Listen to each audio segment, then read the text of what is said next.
So a number of years ago, I had the opportunity to visit Tennessee multiple times, actually. And so over the years, I was actually able to get together with some fellow rockhounds and go out rockhounding.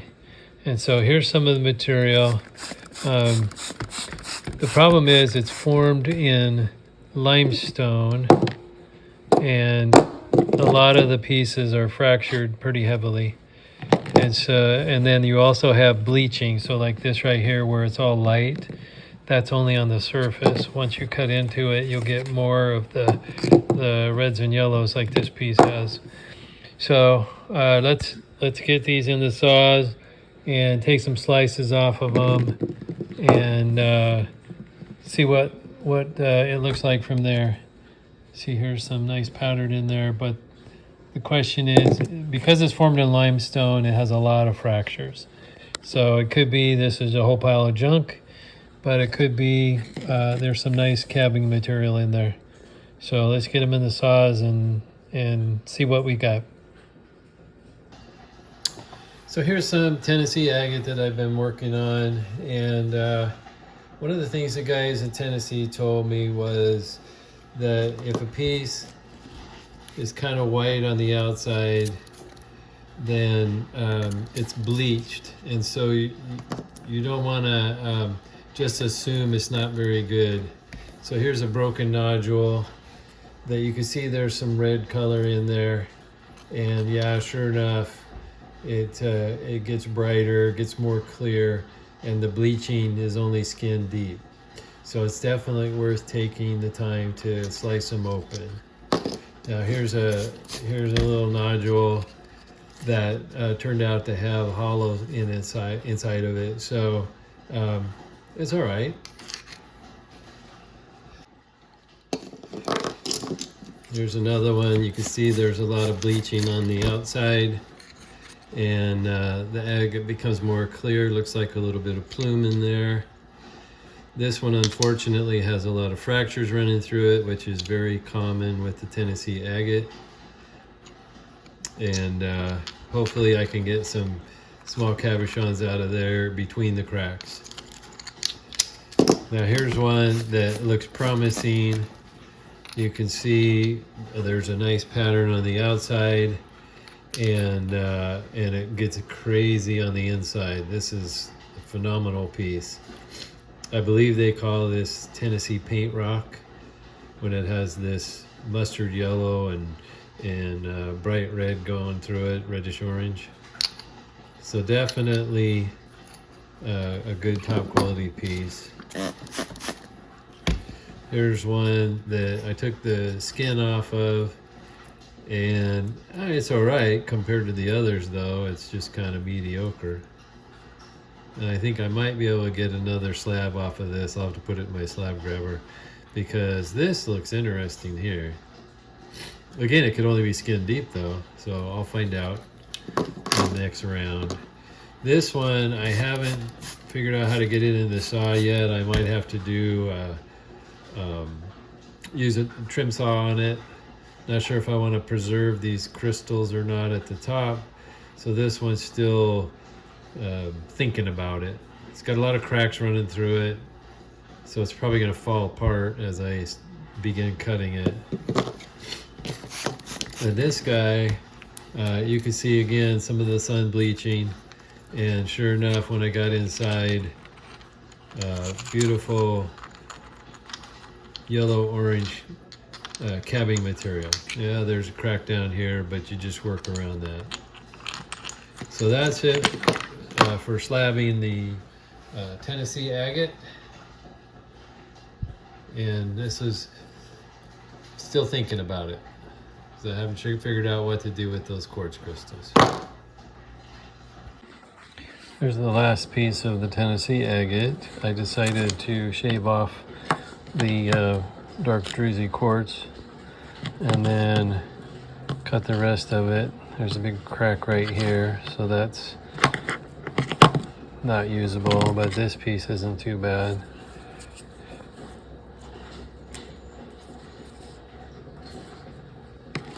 And then a couple bits that fell off.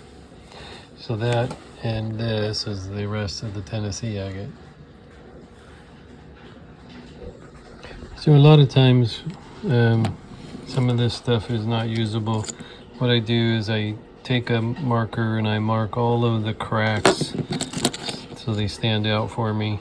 And then I look to see if there's something I can do in between.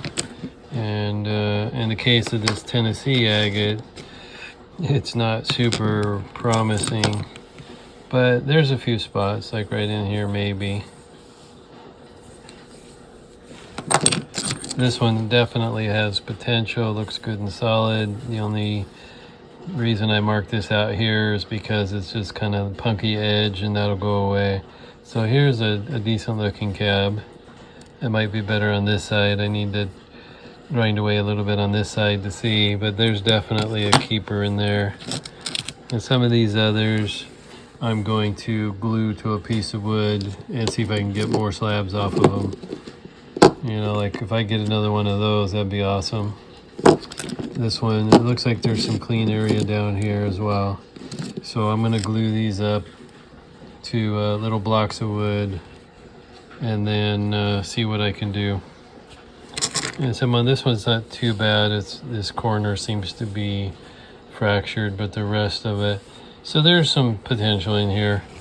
Not a ton, but some potential. But it's very common with the Tennessee agate because it forms in limestone, and a lot of groundswell cracks a lot of the material. Okay, so I've got these glued up. Let them dry for a week or so, and then I can try putting them through the saw.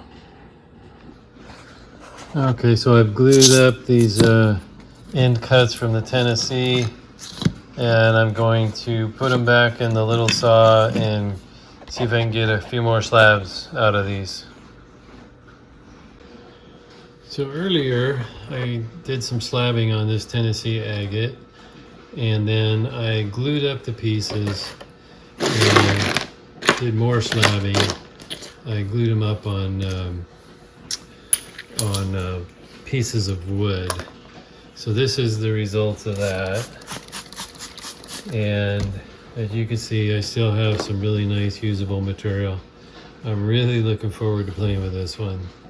That's good and solid, has great pattern. There's even stuff on both sides. So that was kind of nice. And I think there's another chunk of that. Might be that one. Now I've lost most of the color. There's a little bit there, but I don't know if this will anything, that might go in the tumbler. And then this has got some nice pattern to it. Lots of reds and yellows in there as well. I think this was part of that. And this one has some oranges in here, which is interesting. And there's a little bit of the red there. Again, not a lot of fracture, so that's good. There is, places on these things where there's fractures. I don't know if you'll see it, but there's a big crack running right through the middle of that. So I don't know how much use of this one will be. And what I did on some of the earlier slabs is I marked them with a pen where I see visible slabs. And once these dry out, I'll do the same thing. I'll come back and mark the areas where there's cracks, and obviously if I want to cut a cabochon, I stay away from that. These will probably just go in the tumbler, although this one has potential. This one has some a nice pattern running through it, and I don't see immediate crack. There's a crack along the edge there, but this area looks pretty good. So there's a definite cab in there as well. This one, I think there's a crack right there and here. So we'll have to wait for this to dry out a little bit. There's a nice little feature there, but I don't know if it can be drawn out of the, if there's no cracks in the way. And then this one's decent. Nice little banding right down here. Unfortunately, I think there's a crack running through back here, so that's a maybe. No, there's a crack running right there. So this one is a potential over here. I don't know if I can do anything with this banding down here because of the crack running through it. Same thing here. Looks pretty solid right there. Be kind of a funky shaped cab, but I could dig something out of there. Now here's an example of the bleaching on the outside that it turns white for some reason, and yet when you cut into it, it opens up into some really nice color. Now there is a crack right here, but this area looks pretty solid, although it's pretty thin, so I don't know, this may end up in the tumbler. But it was just a good example of the bleaching that happens, and then it's only skin deep though. So all of those and these from just half a dozen pieces of Tennessee agate.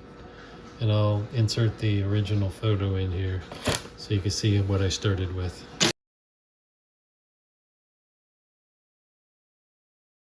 So that's quite a bit of usable material from just some smaller pieces of Tennessee agate, some of which I was actually able to go and collect myself.